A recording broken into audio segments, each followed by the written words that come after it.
Hello and welcome to this week's episode of Indo Politics from the Irish Independent. I'm Tabitha Monahan. As the conflict in Iran and the wider region continues, the government has faced difficult questions over their response to the crisis and how to help citizens evacuate. Phil Hogan was revealed as Ireland's candidate in an election for a senior job in the United Nations, and the housing crisis and the new rent reforms was brought into sharp focus in the Housing Minister's own constituency this week.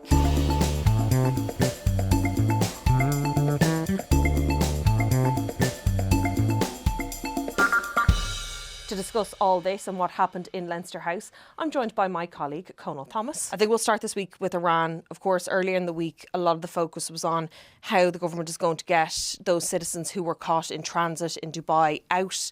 We know there's going to be a chartered flight this week. Over 280 people anticipated going to be on that. So there was one side of it, and the other side was very much the energy fallout. The prices at the petrol pump, the prices for house home heating. That's also, well, the reports is that has gone up and the government want to get on top of this now. Yeah. But there's questions whether or not there was going to be energy credits or not. Look, yeah, I mean, there's two separate issues going on here, I think. Well, there's maybe three, actually. The background to all this before the US in Israel war in Iran, I think is what we should probably be calling it. Operation Epic Fury. Yes, indeed. The government was already under huge pressure here in the kind of energy space, right? So when the Ukraine war broke out in 2022 and we had this huge period of high inflation, you remember the ECB, the European Central Bank, increased interest rates.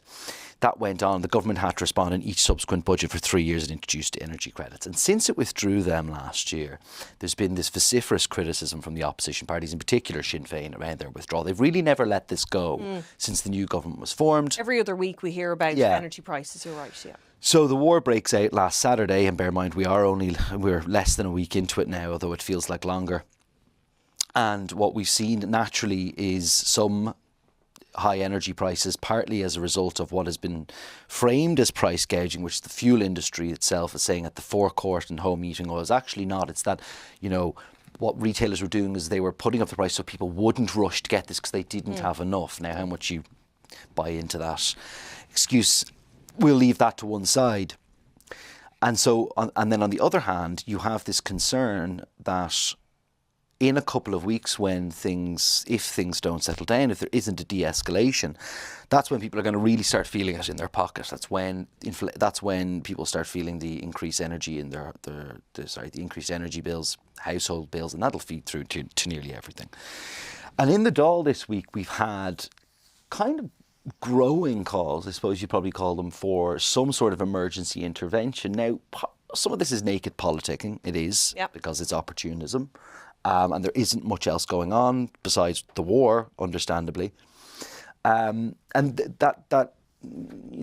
those voices have grown through each party now for the government to do something. Now, what that looks like isn't clear, because on the one hand, the government have turned its face towards the price gouging issue and said this shouldn't be happening, and condemned it. And the CCPC earlier in the week were asked to undertake a review of the retail energy market. That suddenly last night, actually, Peter Burke has kind of now morphed into an investigation. So the government itself is ramping up its language in the want to be seen to be doing something. We also have the fuel industry that are going to be brought in by Peter Burke to discuss this as well. So that's kind of in that space. Yeah, who knows what will happen in that meeting? I mean, is this another haul them in and what happens kind of meeting? You and I have said, not on this podcast, but separately in the office, how many times do we Not on this podcast. Not on this podcast. In the office, that there are ministers who like to say, we're going to haul X, Y and Z sector in to talk about this. It was happening, I think, in the previous government around the grocery prices as well. Yeah, that's right. So it isn't just a kind of thing that's happening in this particular Dáil term. It is that whether or not bringing the industry in to discuss things will actually make a difference. No, it won't. Especially in the short term. For the simple reason that it never has. Yeah. The government can only do two things here. It can only work out of its own tax package in the budget or emergency interventions, which we could talk about in a minute. Or it can do what it's said will help bring down energy prices in the long run, which is to, focus on decarbonisation, renewable energy and improvements to the grid. But that's so far down the line. That's the tail end of this government. You might be able to really see the benefits of that. The grid is in such a state. It's going to need billions over the years to get anywhere to that point. You hit a crisis like this and suddenly then people are calling for energy credits to come back on the table. Now, interestingly, I wouldn't entirely rule them out this year either. But not immediately. No, not immediately. And Jack Chambers scotched this very, very firmly. We were at a doorstep or a press conference, say, in the courtyard of government buildings yesterday. And we were kind of repeatedly asking him and kind of needling him on this and saying, what intervention will you make, or what prices does petrol have to get to before you intervene? Yeah. And then on the other hand, the broader question of, well, if this continues, what will you do in a few months? So on the one hand, they're not going to do anything immediately. But they are coming under sustained pressure. And if in 3-4 weeks' time, if, and it's a big if, we're at a situation like where we were in 2022, where Europe feels this, this kind of continent-wide inflation, then the narrative will grow, I think, that the government will have to do something in the budget. But I don't think it will be until the budget. That was, and I think, very much both sides of government, as in the Fianna Fáil and Fine Gael side, seem to be singing off the same hymn sheet in terms of that for now. Simon Harris, Taoiseach, also now Finance Minister, was asked this at the Finance Committee as well earlier in the week. I think it was Wednesday. And he was saying there can't be a knee-jerk reaction to this. We have to see how this plays out. And in fairness, we don't know how long this crisis is going to last. It could be another few days, it could be weeks, it could be months, as he was saying. And that we have to see and respond appropriately as we see fit in terms of what this crisis becomes. We don't know how much longer it's going to be.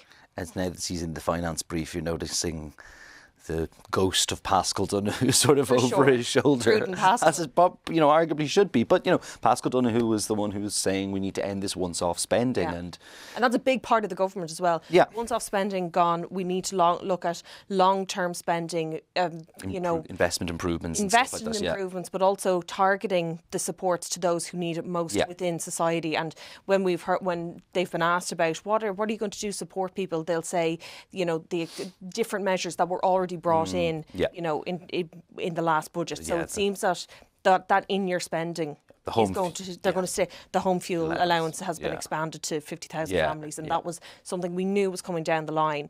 Will it help certain families now? Yes, but there were measures that were already going to be coming in one way or the other. You only have one budget a year. Now, you don't actually always have one budget a year. Sometimes you do have an emergency budget. True. In extraordinary times, and you can hit things like excise fuel like they did in Ukraine, but we're not at that point yet. Yeah. Can I ask you about the timing of all this for Micheál Martin and the Taoiseach's trip to the White House, which is a little over a week away now? It really crept up very quickly. Wow. Yeah. So we're expecting him to go to the White House. What is it? Either potentially 16, 17 in the round January, whatever day it's going to be. A lot of the criticism from the opposition, and I think Duncan Smith, who is the Foreign Affairs spokesperson for Labour, was describing the government, particularly Helen McEntee's response to what happened, the US and Israel's decision to attack Iran, as spineless. Their comments around it were spineless, that they weren't coming out and saying, this is a breach of international law, we condemn it, etc. We saw Helen McEntee, I think, was on the 6-1 News. She was directly asked this. Is this not why won't you say this? And her response is, well, our focus right now is on de-escalation. That is the priority. That is something, we're deeply concerned about what's happening, but we also need to focus on getting our citizens out, those who want to get out, those who are vulnerable, people who are in transit, who don't really have anywhere else to go. What do you make of the government's response to that? I don't know if it would necessarily be any different in terms of proximity to the trip to the White House. No, I don't think it would, but I think they are doubling down as well on it to a certain extent, given the proximity to the White House. And if I can explain that for a minute, I guess what I mean is that there was a lot of criticism this week of the government in relation to Spain, right? For instance, said we need to be more like Spain. Now, say Sinead Gibney, the Social Democrats, were kind of taking that line because Spain obviously didn't let them use the base to go through to Iran, at the US, I should say, to go through. Micheál Martin said much the same as Helen McEntee. But what I thought was interesting was, so yes, you're right, the government have been, as much perhaps as the energy issue, they've been hammered, I should say, for not calling this for what others claim it to be, right? Say it clearly is. And we had similar arguments when Venezuela. Yes, we did. We did. Yeah. Same issue. Yeah. It's interesting to hear Micheál Martin, who so often professes Ireland's position for what does he always say? The multilateral rules-based international order. Yeah. Right? How many times? Rolls off the tongue. It just rolls off the tongue. His tongue anyway. His tongue anyway. Because he says it 10 times a day. But he did say some interesting comments on the way into Cabinet this week where he was saying, the UN is fundamentally broken. Kind of went a bit further than he's been gone before and saying the international rules-based order is, not where it needs to be. So he's kind of trying to play both sides there and saying, look, if in a different world I could maybe condemn this, not in the world we live in right now, and not 10 days or 15 days before I'm going to be sitting in the Oval Office with President Trump. What's going to be interesting is Micheál Martin is going to come in there with his shtick or whatever you want to call it, and he'll do what he's been briefed to do, much as he did quite successfully last year. It's the media who are going to be in that room that are going to make this so uncomfortable for him. It was different last year when we were there because you were in the Oval Office last year. Yeah. Trump seemed more bemused by the fact that Ireland even seemed to have a prime minister, and that Irishmen had won more medals of honour. I think was one statistic that was given to him the trip, and he kept rolling, saying that can't be true. That true, is that true? Kind of making a joke of it. So he seemed more bemused by the fact that Micheál Martin was sitting beside him sometimes, even though he was quite gracious and all the rest of it. But it was because Trump. It was in the middle of the trade negotiations, bear in mind, with the EU. So kind of like, well, what's he going to do next? We don't really know. We'll take a pop shot about, Ireland's pharmaceuticals. It seems so much less significant that now than what we're looking at now. So it could be a really, really uncomfortable 40 minutes or 45 minutes for Micheál Martin, because traditionally those Oval Office meetings were 5-10 minutes and get out, but because it's Donald Trump, they roll on and on. And to explain that is that there was kind of two parts of the White House visit, wasn't there? There was the bit in the Oval Office where all the media are in and the eyes of the world and the cameras are there. And then there was kind of a separate meeting away from the glare of the public eye. Yeah. That has totally switched now under the Trump administration. And as you said, the longest part of the interaction that Taoiseach Micheál Martin will have with Trump is in front of the media, in front of everybody. Dozens and dozens. And the other bit is kind of not shelved, but it's a much smaller part of what that is. And bear in mind, it's not just going to be the 15 or 20 Irish journalists pool and cameramen and who are going to be over there. It's also going to be American television station, international. And it was really interesting to see how the US media covered Micheál Martin's trip last year. So it's something to watch out for now, I think, on Patrick's Day. Although, given that he'll be there on the actual Patrick's Day, I wonder will as many people be watching it, because they'll probably be off at the parade with their kids. Well, we will be anyway. I want to come to the rent reforms. We are a few days in, like less than a week. It came in on March 1st. This is James Brown's rent reforms. Multiple different things that are involved in this in terms of cracking down on no-fault evictions, the security of tenure, going to 6 years, but also, of course, the market resets, the resetting to market rates. But it really kind of came home to roost for him because of his constituency. And there was 36 eviction notices handed out to households in the Hazelwood estate in Bridgetown in County Wexford on the 27th. So that would have been last Friday, 2 days before the rent reforms came in. Already that was a bad news story for any housing minister, particularly for it to happen in his own constituency.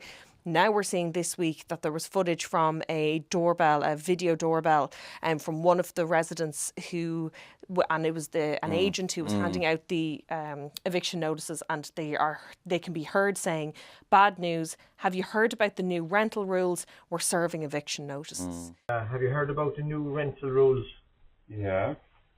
Yeah, so we're serving eviction notices, Okay. So we're getting kicked out then? So I think earlier in the week, obviously James Brown was being asked about this. He was coming out saying, this is something I won't stand for. It won't happen on my watch. There are rules around this. There is this is not what the rent reforms. You can't use this. It's going to go to the RTD. It's different again then when we hear somebody actually using the minister's own rent reforms against In black and white. against false as- tenants in his constituency. I know it's kind of like a perfect storm in a way, isn't it? Yeah. But it's also, in a way, it's indicative, I think, firstly of potential blatant opportunism here. I mean, this does not actually apply. I mean, this bear that in mind. The government have called this out, saying, actually, hang on a second, you can't do this. That's not how the new rental reforms work. There's now an RTB case. It's been referred to. What was interesting was James Brown was the first one to kind of come out and say, "Not on my watch." Yeah. Right? He used some very Strong words. very strong words, man of action. And then now that it's with the RTB, he's kind of saying, "Oh, I can't comment too much." It's like, but you referred it to the RTB, and it's in your constituency. So let's see how this one plays out.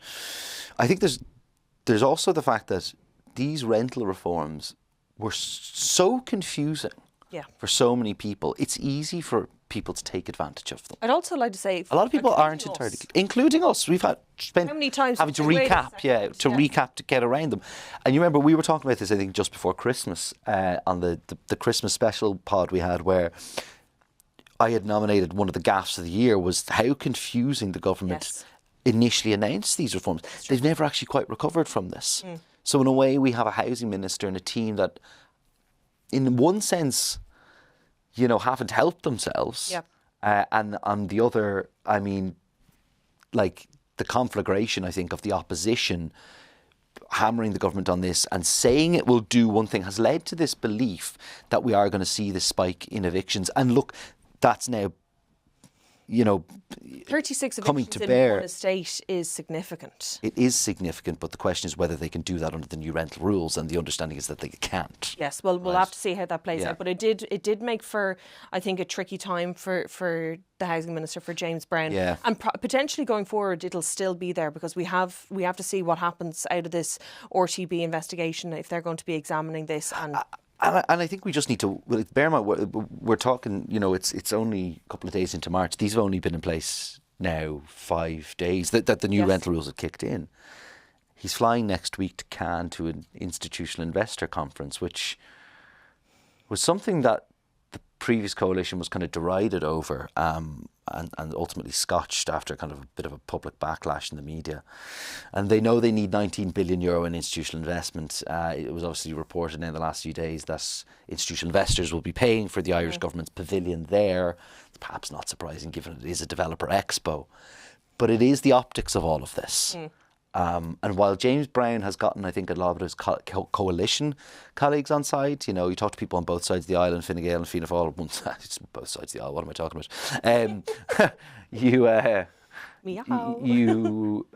The consensus would be that he's kind of quietly getting on with it. Yeah. And is kind of just quietly affecting policy changes. But this is his big gamble.